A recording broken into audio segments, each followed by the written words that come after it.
In the heart of Lagos City, where traffic never slept and dreams were chased every morning, lived Daniel and his wife Amora. Amora was stunning, the kind of beauty that turned heads without effort. Tall, glowing brown skin, calm eyes, and a smile that softened even the hardest hearts.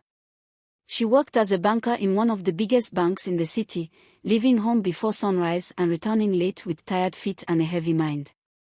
Daniel, her husband, was a businessman. He owned shops in the city markets and always bragged about being self-made. On the outside, people admired them, the perfect city couple. But behind closed doors, Amora lived a life of quiet suffering. Daniel refused to employ a maid. "Other women do it," he would say. "Why can't you?" Every morning, Amora woke before 5 a.m. She cooked. She cleaned. She bathed the children. She prepared their school bags. She rushed to work. After closing from the bank, she returned home to more cooking, washing, and cleaning. Her body ached. Her eyes burned from exhaustion. Yet Daniel sat comfortably, scrolling his phone or dressing up to step out. Unknown to Amora, Daniel chased different kinds of girls, social media girls, club girls, girls who admired his money but not his soul. He spent freely outside but complained endlessly at home. "You're always tired. You've lost your spark. You're not like before." Amora cried silently many nights, hugging her pillow so the children wouldn't hear. Then one evening, everything changed. Daniel met his match. Her name was Vanessa, bold, flashy, and sharp-tongued.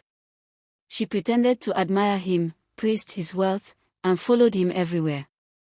Daniel felt powerful until he wasn't. Vanessa began to drain him financially. She demanded expensive gifts. She embarrassed him publicly. She threatened to expose him if he tried to leave. Slowly, Daniel's businesses began to crumble. Debts piled up. Friends disappeared. The same man who once looked down on his wife now sat in silence, confused and broken. One night, Daniel came home early. For the first time, he saw Amora asleep on the couch, still in her work clothes, plates unwashed, children already asleep.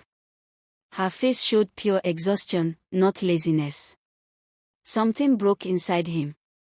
Weeks later, Daniel apologized. Not with words alone, but with action. He hired a maid. He reduced his outings. He began to help at home. But the damage had already carved deep scars. Amora listened quietly. "I forgave you long ago," she said softly.